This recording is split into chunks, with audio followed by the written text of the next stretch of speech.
Selamat pagi Bapak Ibu Saudara, damai sejahtera buat kita semua.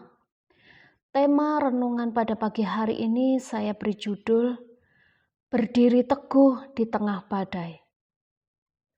Saudara-saudara yang kekasih, persoalan atau badai kehidupan tidak pernah kita undang, akan selalu datang dengan sendirinya.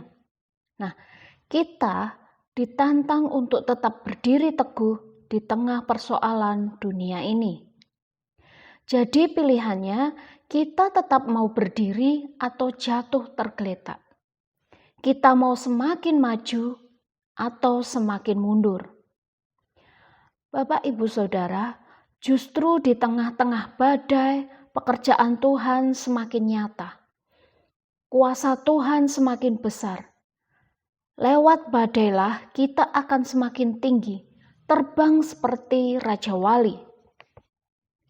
Pagi ini saya mau bagi kepada kita semua ada 3 kunci untuk kita tetap teguh berdiri di tengah kesulitan. Yang pertama, jangan sungkan meminta bantuan kepada Tuhan. Keluaran 14 ayat yang ke-10 sampai yang ke-11. Ketika Firaun telah dekat, orang Israel menoleh.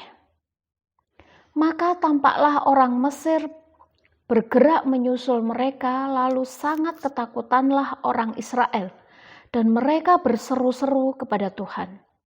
Dan mereka berkata pula kepada Musa, ketika 10 tulah menghantam Mesir. Raja Firaun akhirnya mengizinkan bangsa Israel untuk keluar dari Mesir.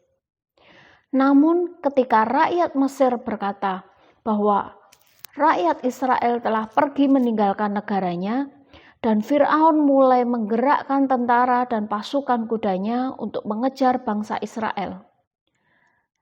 Ketika bangsa Israel terjebak di dekat laut Teberau yang luas dan dalam, sedangkan di belakang ada tentara Firaun yang membuat mereka menjadi sangat ketakutan. Mereka mulai berseru kepada Tuhan dan kemudian mulai meminta pertolongan kepada Musa. Dari cerita ini memberikan pemahaman tidak ada seorang yang bebas dari kekhawatiran dan ketakutan ketika mereka diperhadapkan dengan masalah atau kesulitan. Apalagi ketika kesulitannya itu terus menghantam diri kita. Kita pasti akan down. Namun kabar baiknya, ketika kita mulai berseru kepada Tuhan dan meminta tuntunannya, maka Dia pasti akan menolong kita. Amin. Dan pasti meluputkan kita dari kebinasaan. Penting di sini, kalau kita minta bantuan sama Tuhan, dan jangan sungkan juga untuk kita meminta masukan dari orang lain. Dari orang yang berpengalaman. Tuhan bisa mengirim siapa saja. Ketika kita meminta bantuan kepada Tuhan, dan kita juga harus rendah hati untuk meminta masukan dari orang yang sudah berpengalaman. Benar, Tuhan itu memberikan yang terbaik dalam diri kita, tapi dibutuhkan bantuan orang lain untuk mengeluarkan yang terbaik dari dalam diri kita. Yang kedua, kunci untuk kita bisa tetap teguh berdiri di tengah kesulitan yaitu kita perlu bangkit kembali. Keluaran pasal 14 ayat yang ke-13. Tetapi berkatalah Musa kepada bangsa itu, janganlah takut, berdirilah tetap dan lihatlah keselamatan dari Tuhan yang akan diberikannya hari ini kepadamu. Ketika bangsa Israel begitu down karena di depan mereka melihat lautan yang luas dan dalam, dan di belakang tentara Firaun yang segera akan membunuh mereka. Mereka begitu ketakutan, tapi Musa berkata kepada bangsa Israel, berdirilah tetap. Kata berdirilah tetap artinya begini, kalau goyah tetap berdiri, kalau jatuh bangkit kembali. Mungkin masalah demi masalah membuat kita lelah dan bahkan terjatuh. Satu hal yang membuat kita berhasil adalah ketika kita bisa bangkit berdiri setelah kita jatuh.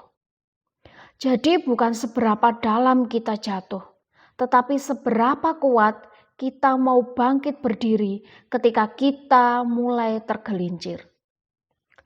Kunci keberhasilan seseorang bukan terletak pada besar tubuhnya, bukan terletak pada pintar otaknya, bukan pada fasih bicaranya, bukan terletak pada pengalamannya. Tetapi ketika dia jatuh, dia bisa bangkit berdiri. Kita perlu belajar seperti bola basket. Semakin dia dibanting, semakin dia membal. Tidak pernah dibanting, dia tidak pernah membal. Jadi gagal itu normal Bapak Ibu Saudara. Yang tidak normal ketika kita tinggal dalam kegagalan. Jadi jangan down kalau kita jatuh. Mari cepat kita bangkit. Karena bersama Tuhan kita sanggup melakukan sesuatu yang dahsyat. Amin. Mari bangkit terus, belajar memperbaiki diri dan andalkan Tuhan. Kunci untuk tetap berdiri di tengah kesulitan yang ketiga yaitu berani melakukan firman Tuhan. Keluaran 14 ayat yang ke-14. Tuhan akan berperang untuk kamu dan kamu akan diam saja. Ketika bangsa Israel terjepit, mereka sudah tidak punya lagi pilihan karena di depan laut yang besar dan di belakang tentara Firaun. Tapi Tuhan berkata kepada mereka agar mereka melakukan firman-Nya. Kata melakukan firman-Nya di sini bukan berarti bangsa Israel tidak berbuat apa-apa, tapi bangsa Israel melakukan firman-Nya, yaitu jangan takut dan bergerak maju. Untuk terus maju ke depan. Simple. Kalau kita mau tetap kuat dan melihat pertolongan Tuhan, yaitu kita harus melakukan firman-Nya. Bagian kita melakukan firman-Nya. Bagian Tuhanlah yang melindungi kita semua. Karena Tuhan telah berjanji di dalam Matius pasal yang ke-7 ayat 24-25. Setiap orang yang mendengar perkataanku ini dan melakukannya, ia sama dengan orang yang bijaksana, yang mendirikan rumahnya di atas batu. Kemudian turunlah hujan, masalah dari atas, dan datanglah banjir, masalah dari bawah. Lalu angin, masalah sekeliling, melanda rumah itu. Tetapi rumah itu tidak rubuh dan tetap berdiri kokoh. Namun setiap orang yang mendengar perkataan Tuhan dan tidak melakukannya, ia sama orang yang membangun rumahnya di atas pasir. Ketika datang masalah dari atas, masalah dari bawah, masalah dari sekeliling, maka robohlah rumah itu.